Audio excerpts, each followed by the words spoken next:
Now, the U.S. military has deployed about 40 soldiers to South Sudan's capital following days of clashes that left hundreds dead and raised fears of renewed civil war.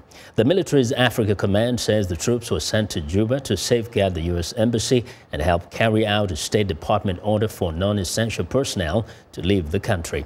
Other countries, including Germany and India, are taking steps to evacuate personnel as a tenuous ceasefire declared by South Sudan's rival leaders on Monday continues to hold. Violence in the 5-year-old nation resumed last Thursday after forces affiliated with President Salva Kiir and First Vice President Riek Machar engaged in a deadly clash at a checkpoint in the capital.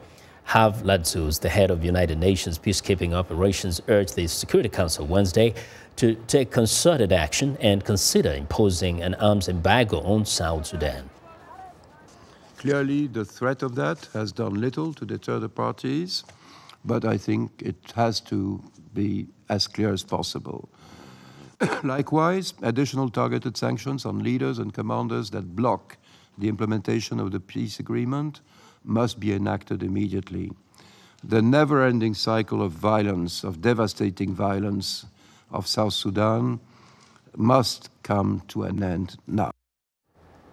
Well, Ladzus told the Security Council that 36,000 people have been displaced by the fighting and that 7,000 have taken refuge on local UN bases. Fighting between supporters of the two men has killed tens of thousands and displaced more than 2 million people since 2013. Now, under heavy international pressure, the rival leaders signed a peace deal last August. Andrew Burnett, acting director in the office of the U.S. Special Envoy to South Sudan and Sudan, told VOA that the U.S. will work with the partners to ensure the peace deal is implemented to the letter.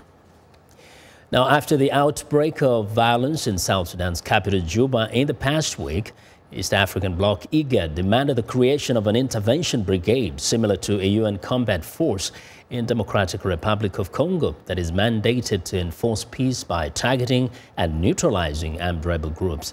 Casey Copeland of the International Crisis Group in Juba says it will take more than a military force. Under certain conditions, and we saw even the region, the Horn of Africa regional peacemakers, they advocated an intervention force at one point. Given certain parameters, I think we see that different forms of intervention will be necessary, but any form of intervention must be part of a political process. It must have a political objective. Interventions, sanctions, arms embargoes, they don't achieve anything on their own.